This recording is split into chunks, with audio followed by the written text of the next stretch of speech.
I really like not to prolong the preliminary statements too much, but make 3 points. The first one about finance in general, the second one about accounting, you would expect that, and the third one about possible solutions to the issues we're discussing here. Finance is not in sync with the real economy. I mean, it seems desynchronized from the real economy, and it strikes me that it's focused on prices, but even on value, which is to try to give, to say everything in one figure about the past, the present, and the future.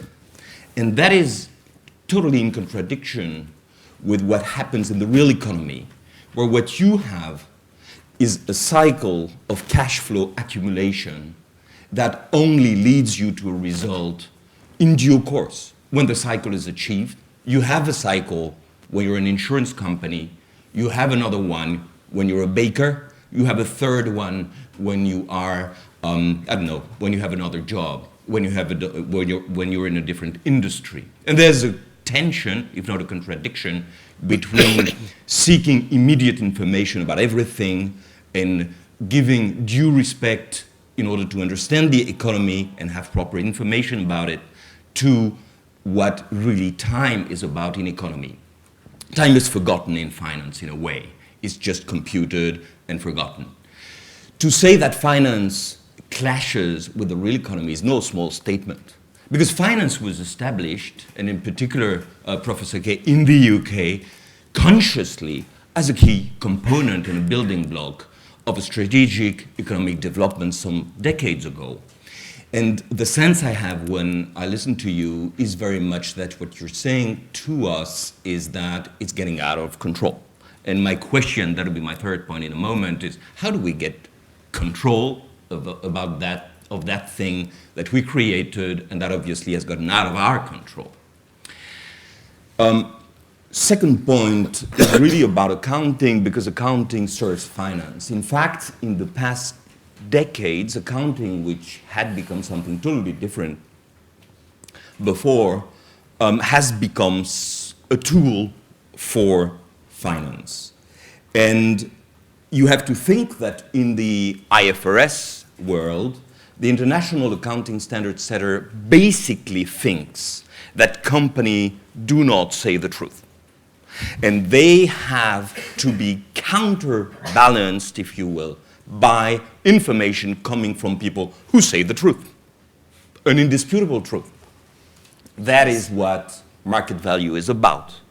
And of course, having seen what we've seen and heard what we heard about LIBOR or many other examples of the failures of the market, this statement, which is very much at the core of the whole approach, is flawed.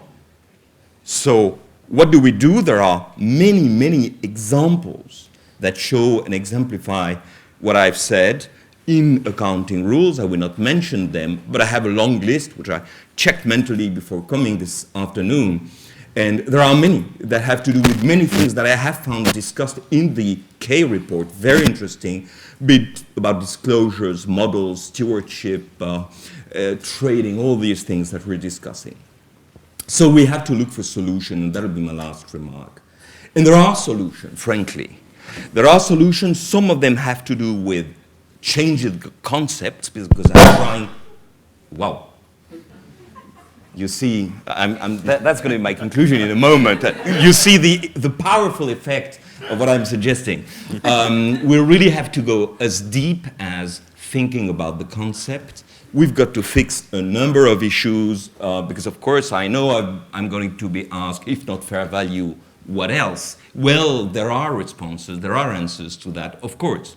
And the basic answer is, before just trying to look on your screen to know what's the value of whatever, why don't you just take 2 more minutes and think about it?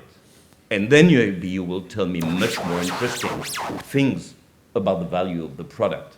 It's going to be even fascinating, as I can hear. So there are lots of things and lots of solutions. It's possible.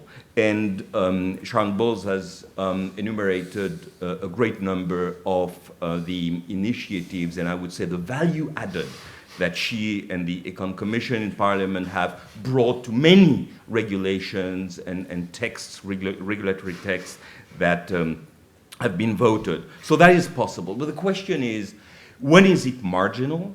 When is it really effective? And beyond that question is, by the way, do we really want to get that thing back in our control? What does the industry want? Does really the industry want to change fundamentally the way in which it operates? Banks, asset managers, all these intermediate layers that John Kay mentioned, do they really want it?